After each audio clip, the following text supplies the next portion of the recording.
little update on the old Deerfoot acres. When we bought the property, we was in a pretty good drought, and then all of a sudden we got a pretty good amount of rain in a matter of no time. This property hasn't been clear cut in a while. You know, we got decent sized pine trees, but they cleared off some of the property by ripping the stumps and everything up, and we're left with all this basically sand.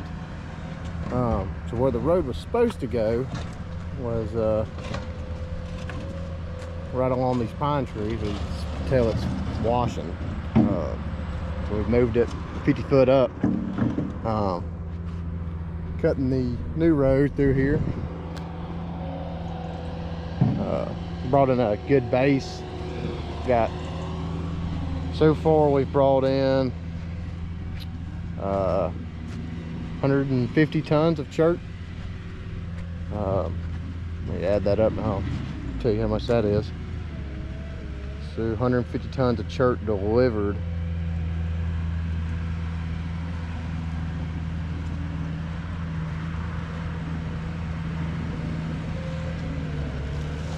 It's almost 2,000.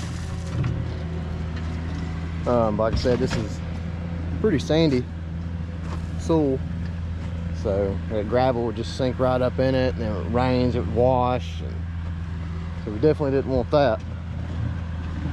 So we got this trucked in. Down there on the landing, that's 50 tons of gravel. We had another 50 tons brought in yesterday, so we can put on the road.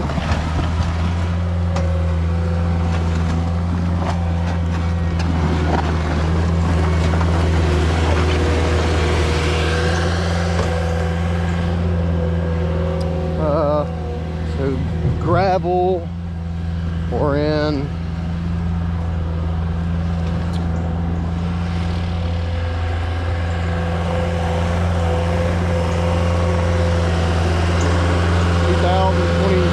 2,400 gravel.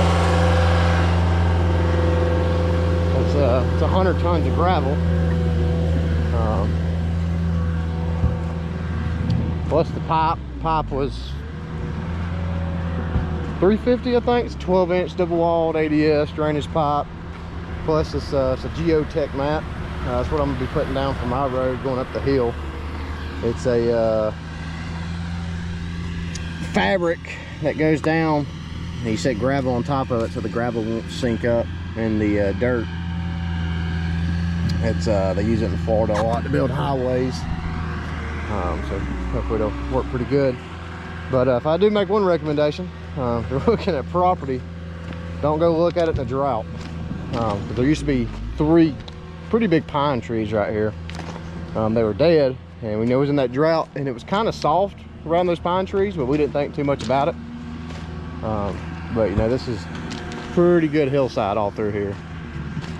And when we started pulling those pine trees up, we started, you know, getting into some pretty bad mud, sinking equipment. That big hole right there, we've tried to fill in the best we could, but that's where we sunk the skid steer. It's like a mini X right here.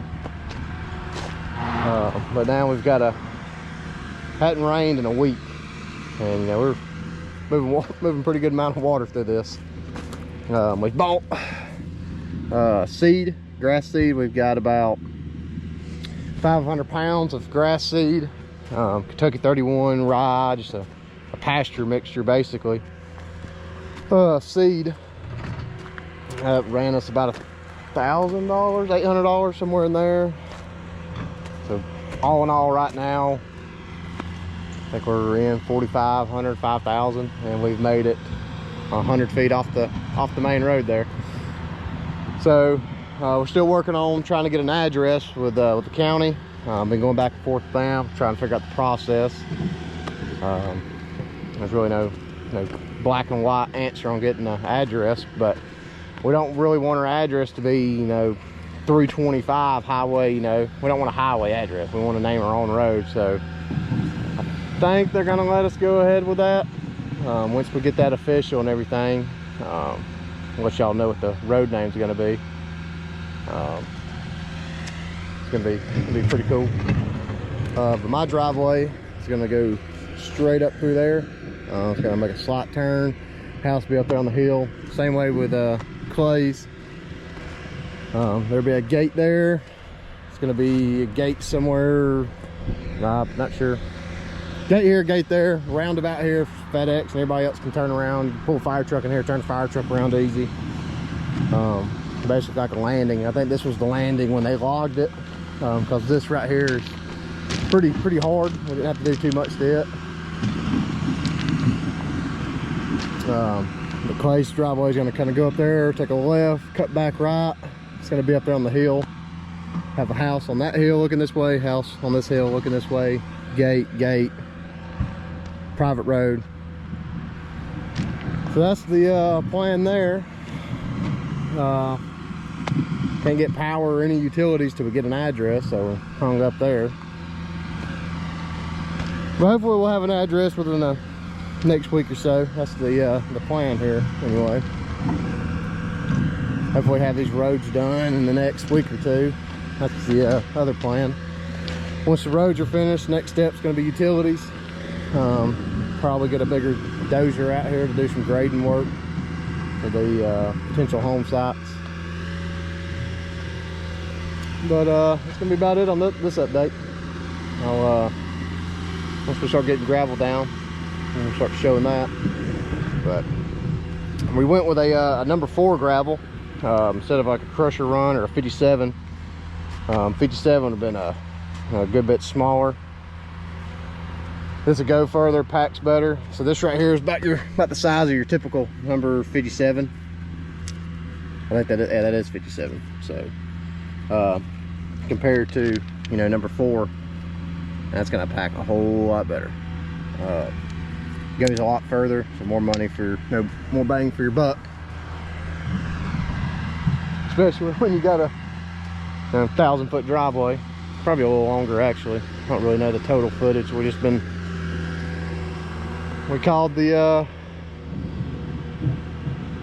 man and said start running it, and he's running it. So probably need another, let's say 150 tons of number 4, and then we'll probably come back with a crusher or something a little smaller to go in between it and make it a little bit nicer.